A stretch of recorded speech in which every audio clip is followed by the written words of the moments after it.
Pesticides weren't always thought to be harmful. To the contrary. In 1947, Time magazine carried an advertisement claiming DDT was good for people, homes, and farms. It took 20 years before scientists realized how dangerous it was. It begins with the war-born development of DDT. DDT next paralyzes, then kills. It's a handful of concentrated death. With the possibility of a serious infantile paralysis epidemic, health authorities of the city of San Antonio, Texas, attacked the germ carriers throughout the city. In 1972, the horrific effects of DDT were finally realized in the United States, and the pesticide was outlawed for agricultural use. But after 30 years of systemic spraying, was it too late to reverse the pesticide's negative effects?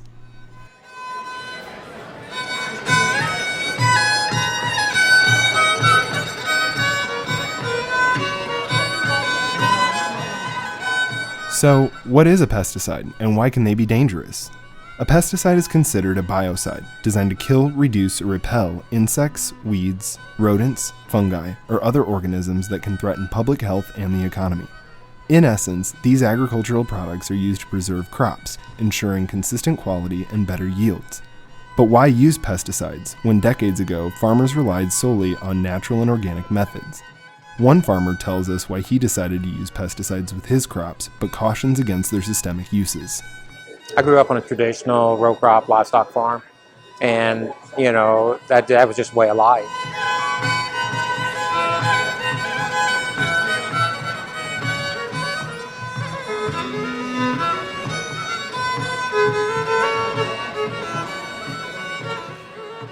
When we first started, we said, okay, that was our tradition. Then we relocated, and it was a fact of whether, we'd want to go certified organic and just do away with the aspect. And after we kind of evaluated it, our land base wasn't big enough because of fertility reasons, without huge investments in bringing up the fertility, because land's kind of poor, and without having double base, double the land I need to use, I'm going to have to use chemical fertilized base to bring it up, to be able to grow properly, or what I think is properly.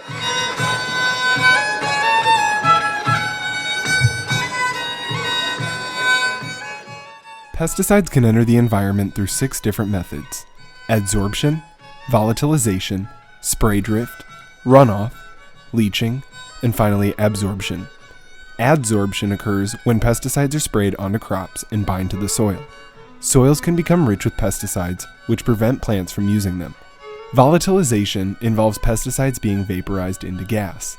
This process moves pesticides away from their initial application site. Spray drift occurs when the liquid droplets move through the air to sites other than the intended application site. Runoff is the process of pesticides moving downhill. Typically, runoff occurs in areas where water is falling at a faster rate than the ground can absorb, or large amounts of pesticides are being used. Leaching involves the movement of pesticides through the soil. Leaching also causes unintended soils to become rich with pesticides. And finally, absorption occurs when plants or microorganisms intake pesticides. These pesticides can either be broken down by the organism or remain inside the plant until the plant dies. These methods must all be considered when evaluating pesticide use because they can exhibit drastic unintended consequences. Jim Thomas, a local Columbia farmer, knows firsthand the effects pesticide use can have on a person. Went to a meeting and talked about soil health and how soil health contributes to plant and animal health and also human health, and just started me to thinking that why do we have to poison everything to survive? And but about the same time then my wife became ill, and really her illness was brought on by a long time low level exposure probably of farm chemicals.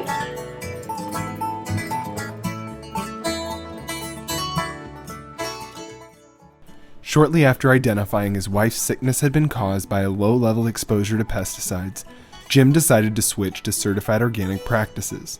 While offering substantial benefits, being certified organic does not mean a farmer uses no pesticides.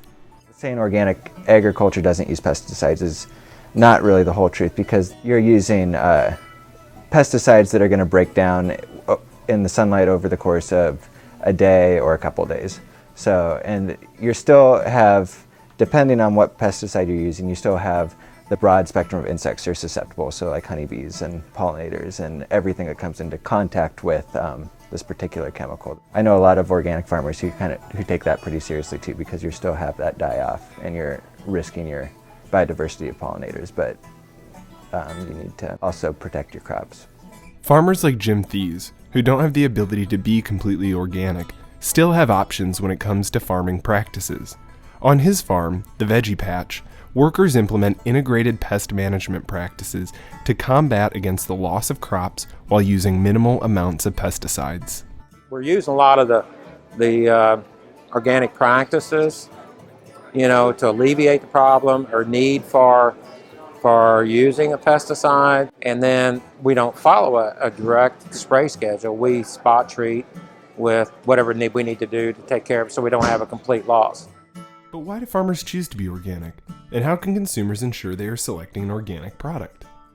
I think the main thing is, for people, if they're concerned about their food, is just to ask questions, know your farmer, and that's a beautiful thing about a farmer's market. You can come and talk to us that grow it, and find out what we do. Protecting human health versus protecting crop health seems to be one of the most important underlying ethical issues in pesticide use. However, the solution to this issue isn't as easy to see. As far as I'm concerned, people ought to have a choice, and that's why it's good you say, why ask questions? Well, know what you want. And like one lady says, she votes with her dollars. She comes and buys nothing but organic from me. She votes with her dollars and she believes in it. And that's the way it ought to be. The demand ought to run the marketplace, not the government.